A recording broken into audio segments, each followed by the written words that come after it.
Lewis Hamilton took a knee for the third straight event in Hungary. F1's six-time world champion again making a strong statement to end racism and discrimination before the national anthem. But it was a rushed effort, with 15 drivers joining Hamilton in a shambolic pre-race presentation, with the Brit lamenting that F1 hasn't integrated the initiative into the schedule beyond race 1. They have come out to say they are fighting for diversity and to end racism, but they are not giving us the platform to continue that, he said post-race.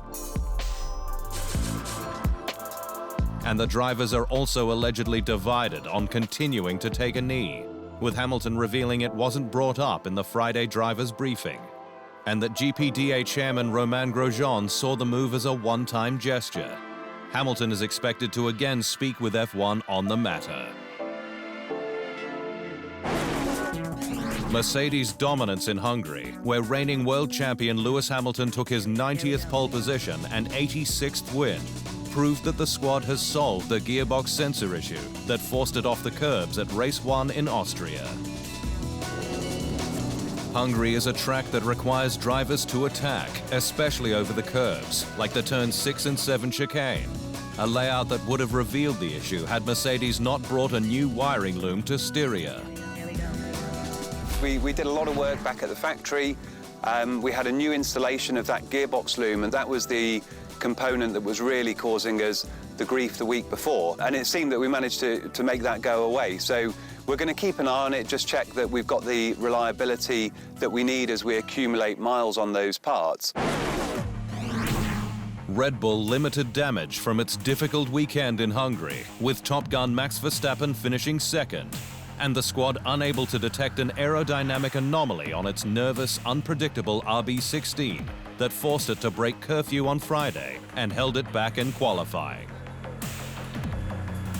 But its issues didn't end there, with Verstappen crashing into the barriers at turn 11 on his way to the grid, putting his mechanics in a race against time to fix his front left suspension. Max owes this result to them, said team boss Christian Horner. To get his car repaired in 20 minutes on the grid is incredible, and you could see the sweat dripping off them. Verstappen's teammate Alex Albon finished in 5th and escaped sanction post-race, the stewards investigating whether Red Bull had dried his grid slot ahead of the start, but took no further action.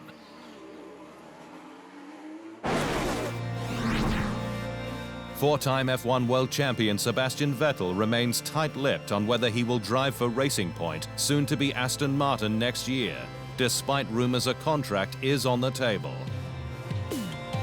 The German will leave Maranello at the end of the year, but has admitted having loose talks with Racing Point, potentially to replace incumbent Sergio Perez, the squad's most competitive racer.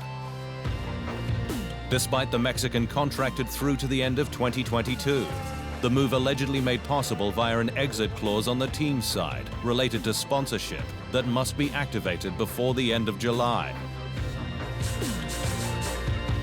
I think at a later stage with anyone, then it would get a bit more concrete, he said.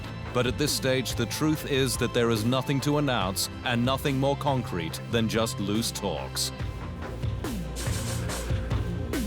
Perez has stood firm, stating he has a contract, but admitted he's since been contacted by rival teams.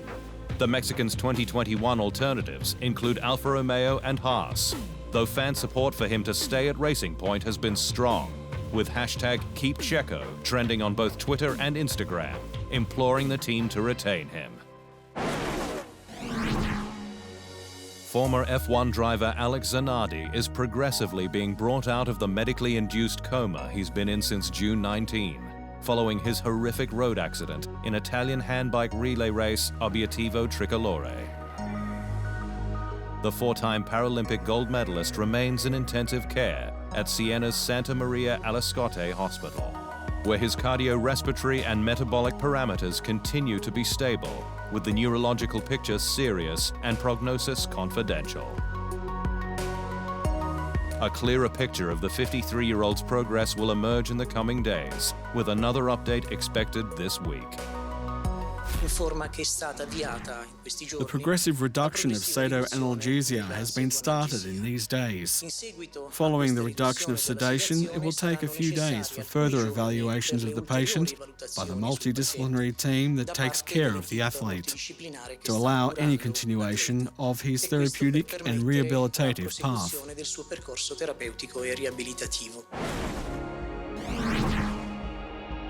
McLaren's Lando Norris may have been incredibly active during F1's 4-month COVID-19 hiatus, with lots of virtual racing and a series of F3 tests at Silverstone with former squad Carlin.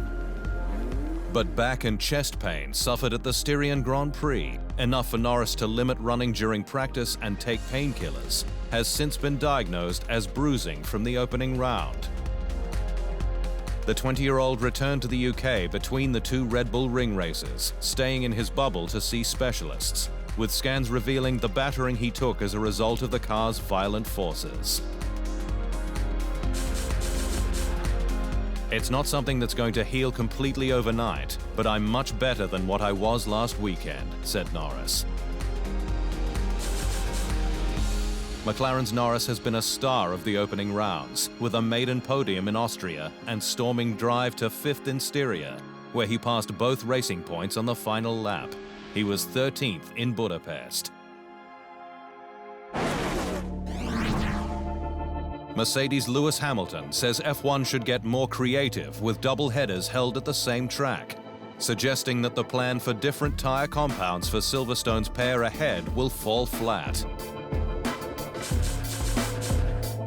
I don't have the answers for it, but just shifting a tyre is not going to make any difference. Literally no difference really for us, he said.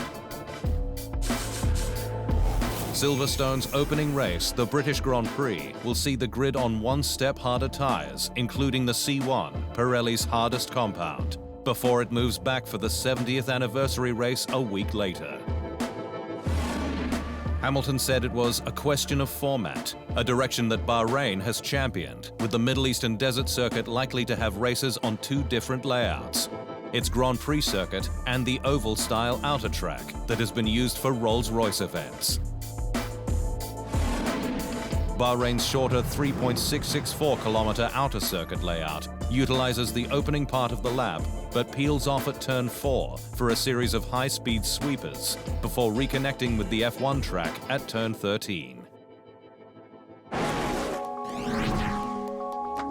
Williams has confirmed its current driver lineup will continue through into 2021, squashing rumors George Russell could get an 11th-hour call-up to Mercedes, where Valtteri Bottas is expected to remain. Both drivers had deals to stay at Grove, with Russell heading into his third and final year of his contract. Nicholas Latifi is also understood to be on a 3-year deal through to 2022. Russell said he was not disappointed with the outcome, despite admitting Deputy Team Principal Claire Williams had been approached to break the contract, likely by Mercedes. Claire was firm with her decision that she was not willing or not ready to let me go, and ultimately, as I have a contract with Williams, I have to respect that decision, he said.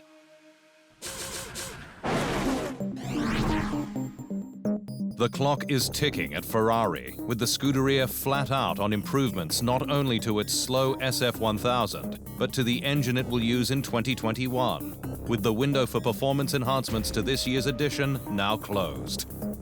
The prancing horse is even considering organizational changes after it suffered in Hungary, with 4-time F1 world champion Sebastian Vettel 6th, Charles Leclerc 11th, and both Ferraris lapped for the first time since Spain 2011. It's understood the current engine is limited by governing body the FIA's recent technical directives covering ERS distribution, oil burn, and fuel flow, which has affected its ability to run qualifying modes, costing Ferrari up to 50 brake horsepower, and its cooling. With the Scuderia expected to rearrange the SF1000's radiator layout from the next race at Silverstone. Formula 2 drivers Robert Schwartzman and Luca Ghiotto may have been the winners in Hungary, with the feature and sprint respectively. But Prema pilot Mick Schumacher was the big mover. rising to fourth in the standings, care of a double podium in Budapest.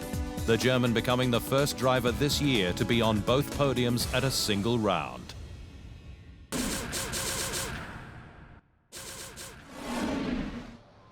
Thanks for watching. To stay up to speed on all things Formula One, make sure you hit the subscribe button.